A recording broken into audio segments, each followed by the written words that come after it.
Sanctus, Sanctus, Sanctus Dominus Deus Sabaoth.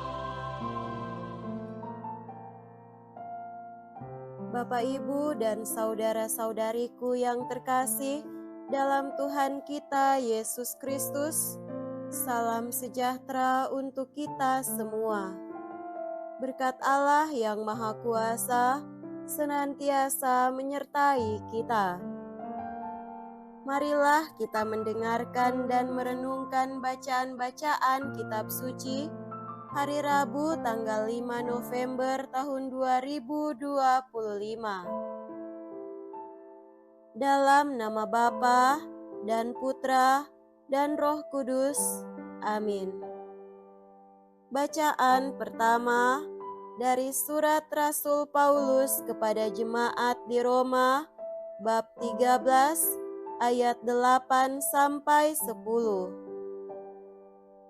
Saudara-saudara, janganlah berutang sesuatu kepada siapapun, tetapi hendaklah kamu saling mengasihi. Sebab barang siapa mengasihi sesamanya manusia, ia sudah memenuhi hukum Taurat. Karena firman berikut ini, jangan berzina, jangan membunuh, jangan mencuri, jangan mengingini, serta segala firman lain manapun juga sudah tersimpul dalam firman ini. Kasihilah sesamamu manusia seperti dirimu sendiri. Kasih tidak berbuat jahat terhadap sesama manusia. Karena itu, kasih itu kegenapan hukum Taurat. Demikianlah sabda Tuhan. Syukur kepada Allah.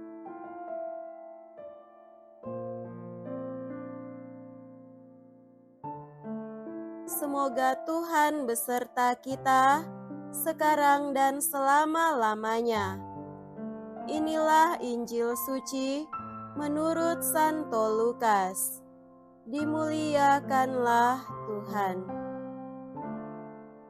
Injil Lukas bab 14 ayat 25 sampai 33.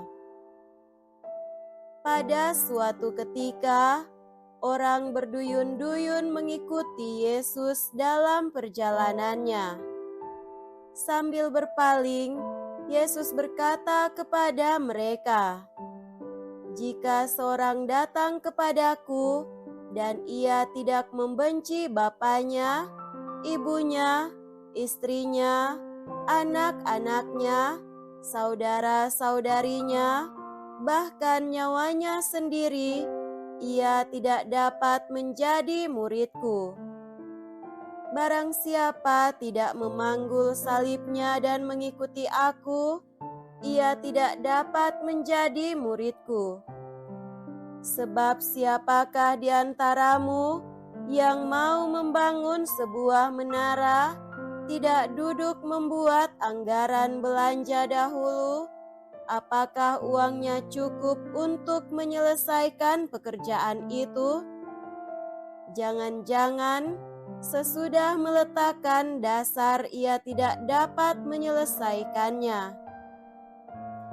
Lalu semua orang yang melihat itu akan mengejek dengan berkata, orang itu mulai membangun tetapi tidak dapat menyelesaikan.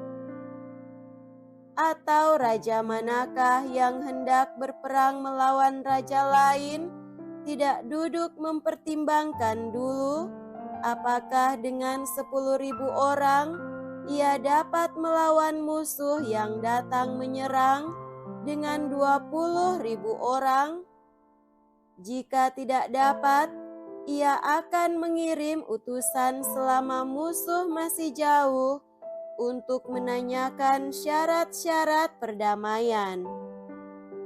Demikianlah setiap orang di antaramu yang tidak melepaskan diri dari segala miliknya tidak dapat menjadi muridku. Demikianlah sabda Tuhan. Terpujilah Kristus.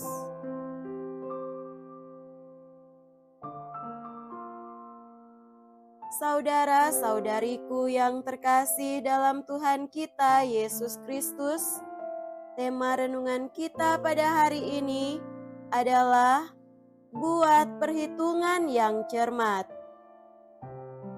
Pada minggu awal bulan November ini, perhatian kita sebagai gereja diarahkan pada masa penghujung kehidupan kita. Perikop Injil Lukas yang baru kita dengar mengisahkan tentang Yesus dalam perjalanannya menuju Yerusalem, menuju akhir hidupnya. Banyak orang mengikuti dia, sebagaimana dalam suatu kerumunan orang pada suatu peristiwa publik, ada macam-macam sikap, kepentingan, dan minat untuk hadir, menyaksikan apa yang terjadi, menjadi penggembira, atau berpartisipasi secara aktif, malah menjadi anggota atau pengikut gerakan massa tersebut. Begitu pula yang berlangsung di antara halayak ramai yang mengikuti Yesus. Ada yang ingin mendengarkan ajaran Yesus, ada yang senang mencari sensasi bila terjadi perdebatan antara Yesus, sang guru, melawan orang-orang Farisi, Saduki, ataupun para ahli Taurat. Ada yang ingin menyaksikan mujizat-mujizat yang dibuat Yesus, ada juga yang ingin menjadi murid Yesus. Kepada kerumunan orang ini, Yesus berterus terang menantang pilihan mereka dalam mengikuti jejaknya, karena pilihan itu punya macam-macam resiko. Perjalanan Yesus ke Yerusalem ini bukan untuk mengukuhkan kekuasaan dan kemuliaan duniawi sebagai Mesias, sang pahlawan penyelamat dari tirani penjajah Romawi. Sebagaimana keteguhan langkahnya menuju akhir hidup di Yerusalem, Yesus menantang pilihan orang banyak untuk menjadi muridnya, pengikutnya, yang seperti dirinya harus siap untuk mengorbankan apa yang paling dicintai dalam hidup, antara lain sanak keluarga, harta milik, status, dan siap menderita sengsara bagai seseorang yang akan dipakukan pada kayu salib dalam kehinaan. Saudara-saudariku terkasih, orang bisa memilih untuk menjadi pengikut saja atau secara lebih intensif menjadi murid Yesus.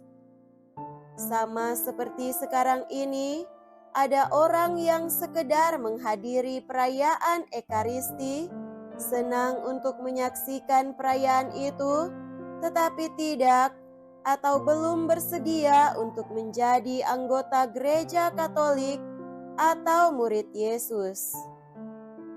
Memang membuat pilihan sedemikian butuh perhitungan untung rugi dan resiko yang tidak ringan, karena harus siap untuk melepaskan yang paling dirindukan dan diperjuangkan dalam hidup duniawi, siap menderita sengsara, dan siap untuk mewujud nyatakan nilai-nilai Injili dalam kehidupannya yang ada kalanya bertentangan dengan keinginan, cita-cita, dan idola duniawi.